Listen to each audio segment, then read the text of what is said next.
my mailbox unsolicited as far as that goes.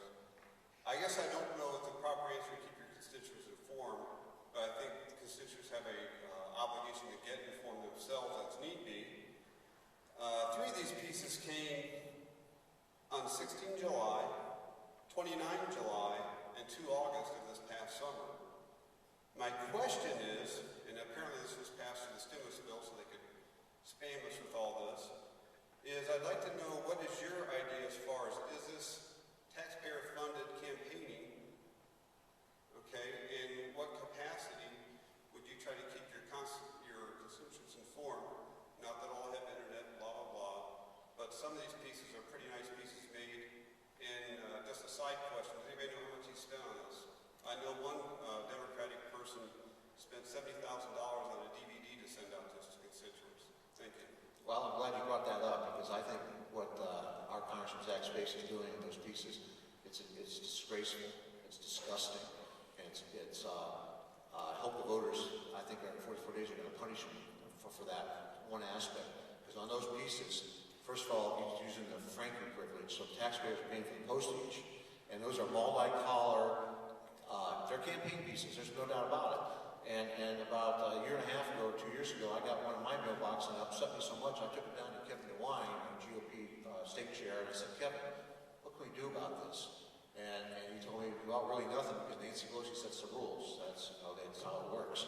And the way it works in the General Assembly, the leadership sets the rules, because we are permitted to send out newsletters, not campaign pieces. And our newsletters are not multi-color, they kind of look like a junior high school runoff mini-graph.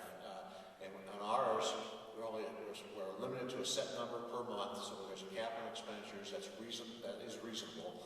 We can have our picture on the front of the first page and a couple paragraphs saying something we're doing, and all the rest of it has to be about what's happening in the General Assembly, what bills passed in the law, where constituents can contact for state agencies, those type of informative type things. But those things that Zach Space sends out are 100% campaign pieces. And the last report I saw, because it's all public information, I think it was about several $100,000, and that was quite a while ago when I saw the dollars that were spent.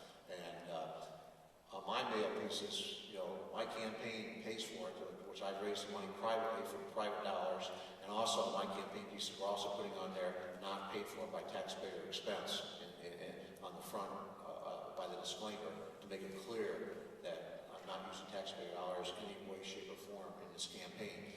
And Zach Space is getting around the rules, and it's a gray area because they make the rules, and that's what they're doing.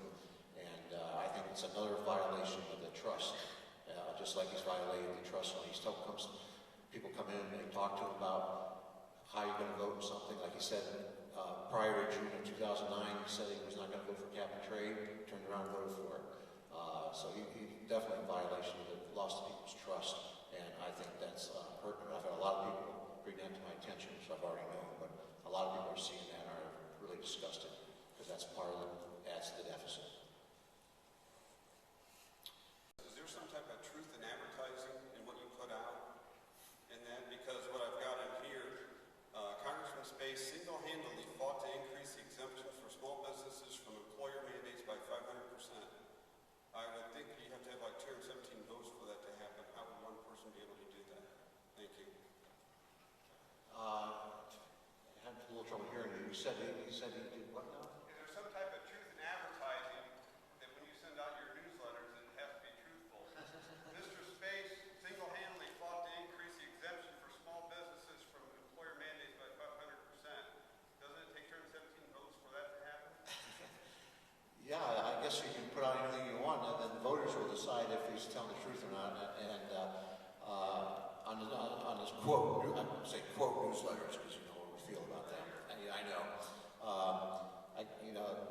I don't know what rules they have in the U.S. House about that. I know when I send out a newsletter as a state senator, it is reviewed by caucus leadership staff to make sure that we're accurate. And so we try our best.